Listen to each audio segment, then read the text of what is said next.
提摩太後書第1章。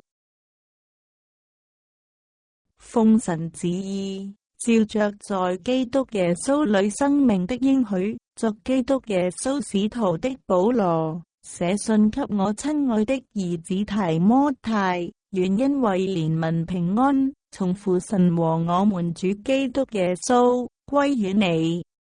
我感謝神，就是我接續祖先，用清潔的良心所侍奉的神，祈禱的時候，不住的想念你，紀念你的眼淚，晝夜切切的想要見你，好叫我滿心快樂。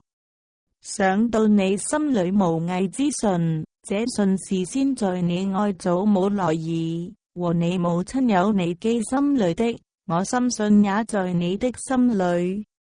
為此我提醒你，使你將神藉我按手所給你的恩賜，再如火挑旺起來。因為神賜給我們不是膽怯的心，乃是剛強、仁愛、謹守的心。你不要以給我們的主作見證為恥，也不要以我這為主被囚的為恥，總要按神的能力，與我為福音同受苦難。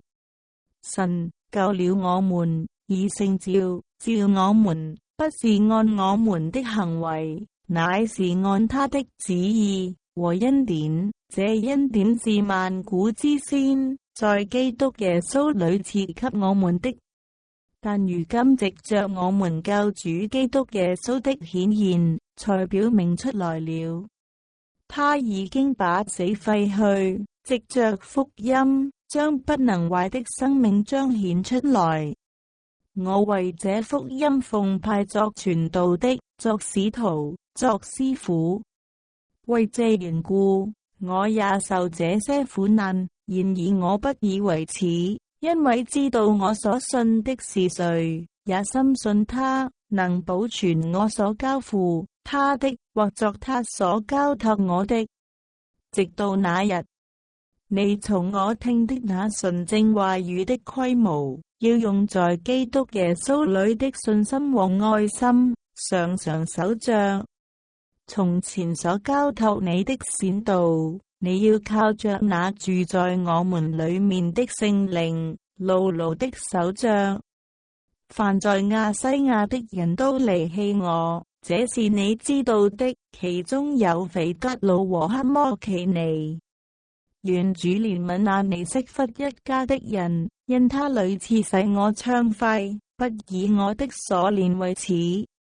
反倒在羅馬的時候，殷勤的找我，並且找着了。願主使他在那日得主的憐憫，他在以弗所怎樣多多的服侍我，是你明明知道的。